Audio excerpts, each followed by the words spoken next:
నమస్తే, welcome to Leo news. ఆంధ్రప్రదేశ్లో postal ballot voting ఈసారి ఎంత కీలకంగా మారిందో మనందరికీ తెలిసిన విషయమే. ఇప్పటికే ప్రభుత్వంపై పూర్తి వ్యతిరేకతతో ఉన్నారు గవర్నమెంట్ టీచర్స్. మరి ఈరోజు వాళ్ళు ఓట్లు వేయడానికి వెళ్తున్న నేపథ్యంలో అక్కడ రిటర్నింగ్ అధికారులు వాళ్ళని తిప్పలు పెడుతున్నట్టుగా వార్తలు అయితే వస్తున్నాయి. అయితే వాళ్ళని ప్రలోభాలకు గురి చేస్తున్నట్టుగా కూడా, అయితే ఆ ప్రలోభాలను వీళ్ళు తిప్పికొడుతున్నట్టుగా కూడా ఏపీలో ఇప్పుడు మన పరిస్థితులు అయితే చూస్తున్నాం. ఈ నేపథ్యంలో మరి పోస్టల్ బ్యాలెట్ ఓటింగ్ ఎవరికి అనుకూలంగా ఉండే అవకాశం ఉంటుంది, ఈ వివరాలన్నీ తెలుసుకునే ప్రయత్నం చేద్దాం. మనతో ఉన్నారు senior political journalist doctor Durga Vadlamani గారు. నమస్కారం మేడం.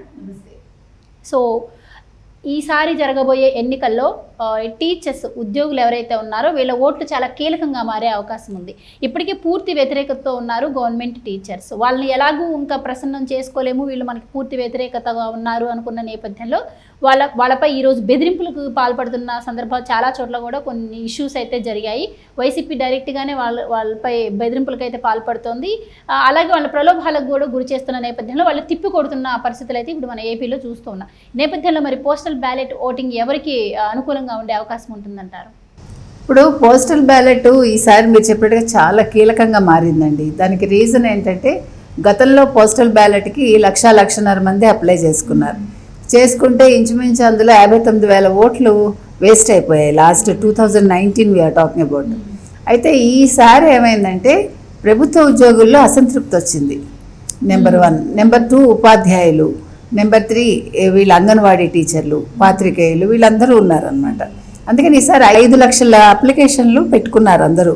పోస్టల్ బ్యాలెట్ని ఈసారి ఉపయోగించుకోవాలని. ఎందుకంటే గతంలో పెద్ద సీరియస్గా తీసుకోలేదు నిజంగా చెప్పాలంటే, ప్రభుత్వ ఉద్యోగులు కానీ మిగతా వాళ్ళు కానీ ఈసారి అందరూ విధుల్లో ఉంటారు కాబట్టి వాళ్ళు ప్రత్యేకంగా వాళ్ళ ఓటును వినియోగించుకోవాలి అనే ఒక ఉద్దేశంతో ఇంతమంది అప్లై చేశారు.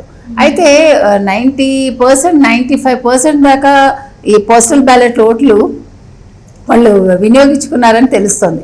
కానీ ఇవాళ నేను విన్నది ఏంటంటే, పొద్దున్న ఒక కానిస్టేబుల్ తిరుపతి వెళ్తే ఆయన ఏదో పని మీద వెళ్ళారు. అక్కడ పోస్టల్ బ్యాలెట్ ఉపయోగించుకుందామని చూస్తే వాళ్ళు నీ పేరు లేదు పొమ్మన్నట్టు.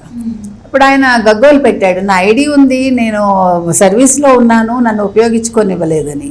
సో దీనికి ప్రత్యామ్నాయంగా ఇవాళ ఇంకొక న్యూస్ మనం ఏమన్నామంటే, హోలోగ్రామ్ ఐడి కార్డ్స్ అని. అంటే మీకు తెలిసి ఇట్లాగా ఒక కలర్ఫుల్గా ఒకటి ఉంటుంది దానివల్ల ఏంటంటే, మీరు ఎక్కడికి వెళ్ళినా కూడా మీరు ఓటు వేయచ్చు, మీ పేరు తప్పకుండా ఉండి తీరుతుందనమాట. ఇలాంటివన్నీ అంటే వీటన్నిటికీ చెక్ పెట్టడానికి హోలోగ్రామ్ ఐడి కార్డ్స్ ఇస్తారని వాళ్ళు ఒక న్యూస్ వచ్చింది మనకి. తర్వాత ఈ ప్రభుత్వ ఉద్యోగులు ఈసారి ఏం చేశారంటే, వాళ్ళు జగన్మోహన్ రెడ్డి ప్రభుత్వానికి ఫుల్ వ్యతిరేకంగా ఉన్నారు. ఎంత వ్యతిరేకత అంటే, వాళ్ళు ఓపెన్గా ఓటు వేసి వచ్చి మేము కూటమికి వేసాము అని చెప్తున్నారు. అంటే ధైర్యంగా చెప్తున్నారు. దీన్ని ఆపడం కోసం చాలా రకాలుగా వైసీపీ ప్రభుత్వం అయితే ప్రయత్నించింది. వాళ్ళకి పేపర్ దొరకకుండా, వాళ్ళు ఓటు వేయడానికి వీలు లేకుండా రకరకాల అడ్డంకులు సృష్టించింది. కొన్ని చోట్ల అయితే వాళ్ళందరి పేర్లు కనుక్కుని వాళ్ళకి ఫోన్లు చేసి మీకు ఓటుకి 1,000 రూపాయలు ఇస్తాము, 2,000 ఇస్తాము, 2,500 ఇస్తామని ప్రలోభాలకు కూడా గురి చేసింది. కొన్ని చోట్ల సెంటర్స్కి వెళ్ళి వాళ్ళకి డబ్బులు పంచింది. ఇన్ని చేసినా కూడా ఈసారి ప్రభుత్వ ఉద్యోగులు ఎందుకు అంత కోపంగా ఉన్నారు అంటే, వాళ్ళకి పిఆర్సీ ఇవ్వలేదు, ఫిట్మెంట్ లేదు, వాళ్ళకి టీఏడిఎల్ లేవు, తర్వాత ఈ లీవ్ ఎన్కాష్మెంట్ లేదు, వాళ్ళకి ఏ రకంగానూ సుఖం లేకుండా చేసింది. ఇంకొకటి ముఖ్యమైన విషయం, 2019 నుంచి మనకి తెలిసి 1వ తారీఖు జీతాలు పట్టడం లేదు వాళ్ళకి. దానివల్ల ఏమవుతుందంటే, ఈసారి అనుకుంటా 1వ తారీఖు జీతం వేశారు ఈ ఒక్క నెల.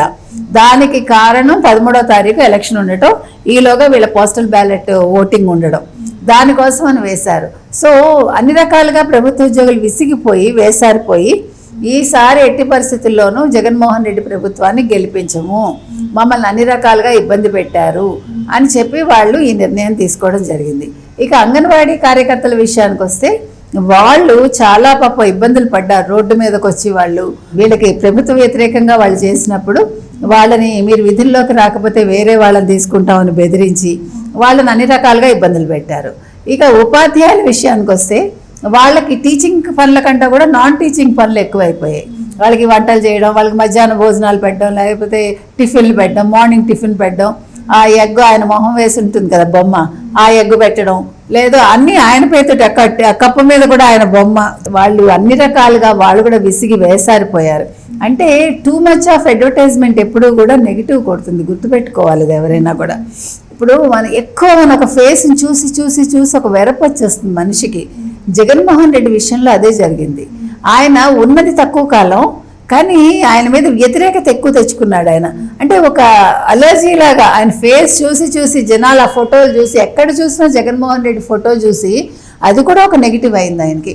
So too much of advertisement ఎప్పుడు పనికిరాదు అనేది ఇంకా ముందు తరం నాయకులు, అంటే ఇంక మీదట వచ్చే నాయకులు గుర్తుపెట్టుకోవాలి. ఇది నిజంగా ఒక పాఠం అందరికీ కూడా. జగన్మోహన్ రెడ్డి చేసిన పని నెక్స్ట్ వచ్చే రాజకీయ నాయకులకి, నెక్స్ట్ వచ్చే ముఖ్యమంత్రి కావచ్చు, మంత్రులు కావచ్చు, ఎవరికైనా సరే ఇదొక తప్పకుండా ఒకటి గుర్తు పెట్టుకుని వాళ్ళు తక్కువ అడ్వర్టైజ్మెంట్స్ తోటి వాళ్ళు ఎక్కువ పనులు చేసి చూపిస్తే బాగుంటుంది.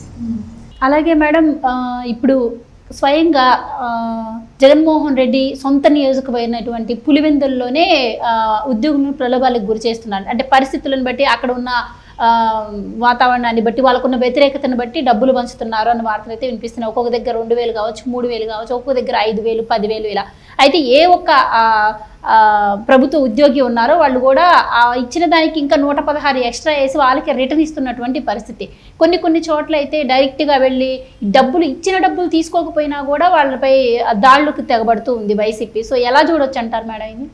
మీరే చెప్తున్నారు కదా, అంటే ప్రభుత్వ ఉద్యోగులు మా జీతం మాకు చాలు, మా జీతం సక్రమంగా ఇవ్వండి అనే ఒక సంకేతాన్ని చెప్పకనే చెప్తున్నారనమాట. ఇప్పుడు వాళ్ళు ఇచ్చిన డబ్బులు వాళ్ళు వెనక్కి ఇచ్చేసి ఇంకో 116 ఎక్కువ ఇచ్చి, మనం 116 సాధారణంగా చదివిస్తాం పెళ్ళిళ్ళలో వాటికి, అదొక సంకేతం, మంచి సంకేతం అది.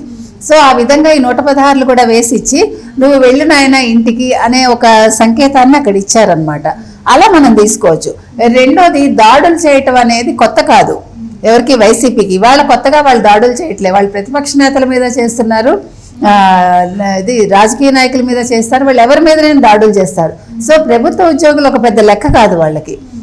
ఏంటంటే ఇప్పుడు అర్థమైపోయింది, పులివెందుల్లోనే అందరూ తిరగబడుతున్నారు, ప్రజలే తిరగబడుతున్నారు. పులివెందుల్లో ప్రజలే మొహం మీద చెప్తున్నారు.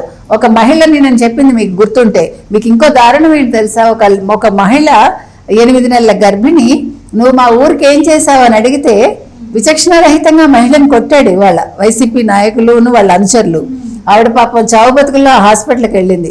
అంటే వీళ్ళు ఎంత క్రూరంగా ఉన్నారు, ఎంత కర్కశంగా బిహేవ్ చేస్తున్నారు అనే దానికి ఇది ఒక ఉదాహరణ మనకి. సో అందుకని ఉద్యోగుల మీద దాడులు చేయడం పెద్ద లెక్క కాదు. ఒక మహిళను చూడకుండా, ఒక గర్భిణిని చూడకుండా వాళ్ళు ఆ రకంగా చేసినప్పుడు. అదేవిధంగా మహిళల్ని వేధించారు వాళ్ళు, చిన్నపిల్లలు మైనర్లను వేధించారు. సో వీళ్ళ వేధింపులకి ప్రతీకారంగా ఉద్యోగులందరూ కూడా పోస్టల్ బ్యాలెట్ ద్వారా తమ ఓటును వేసి, అంటే జగన్మోహన్ రెడ్డి ప్రభుత్వానికి వ్యతిరేకంగా ఓటేసి తమ కక్షను తీర్చుకున్నారని మనం చెప్పుకోవాలి.